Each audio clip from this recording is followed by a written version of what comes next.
Welcome back. All right, quick news update before I start watching Abbotsford and Charlotte. And for people I've seen asking where to watch it, the Flow Hockey channel on YouTube is carrying it. I'm able to watch it, so hopefully it's not geographically locked and you can watch it too. And I'll be doing a review of that game when it's done as well. So stay tuned for that. I'm not going to be able to review all of the AHL games in the Calder Final, but I'll review what I can. So there's been a minor trade this afternoon. Victor Soderstrom has been traded to the Boston Bruins. Defenseman, 24 years of age, was at one point in time a pretty highly thought of prospect. He's currently listed as a restricted free agent on Puckpedia. 49 games played in the SHL this year, 9 goals, 28 assists, 37 points. So likely a third pairing defenseman or maybe a number 7, but Boston trying to add a little bit of defense. Now, they did trade a defenseman to make this happen. Ryan Mast is going to Chicago in the deal. He's 22 years of age and playing with Providence this year, 36 games played and 5 assists. Also going to Chicago is a 2025 7th round draft choice. So a draft pick and a prospect to Chicago in exchange for a 24-year-old defenseman that I would think Boston's going to be looking to get signed before July the 1st. We'll see what happens there.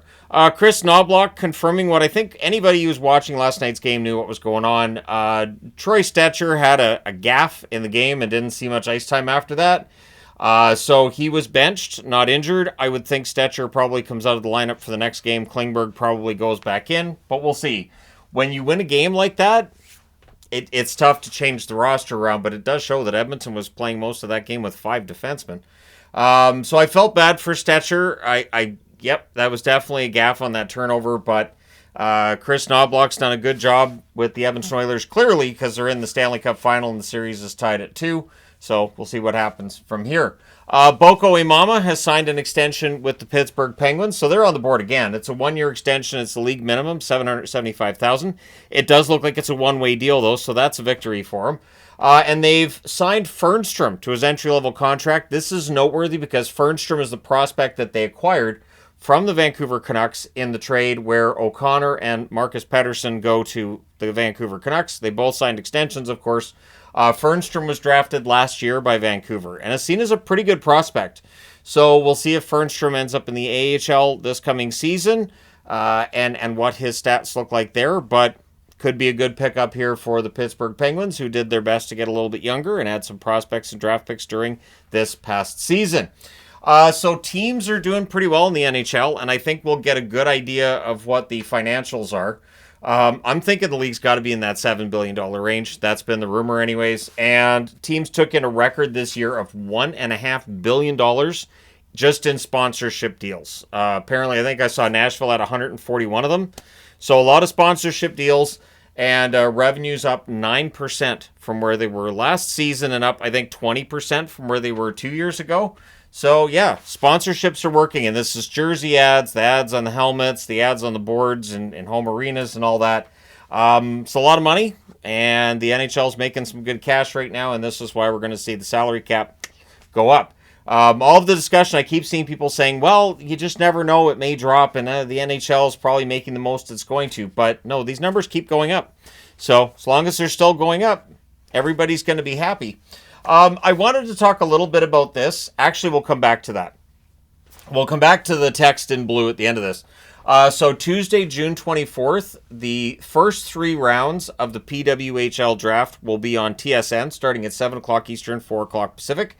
And full coverage will be available on TSN Plus as well as the PWHL's YouTube channel. So the draft is going to be interesting. It is Seattle and Vancouver's first draft. They draft 7th and 8th. Vancouver drafting 7th, Seattle 8th, and then they will switch back and forth. So in the next round, Seattle drafts ahead of Vancouver. There's also a trade that they've opened up trades starting on Monday. So teams will be able to trade players. They'll also be able to trade draft picks as well as sign players on expiring contracts. So it's going to be a very busy week upcoming in the PWHL.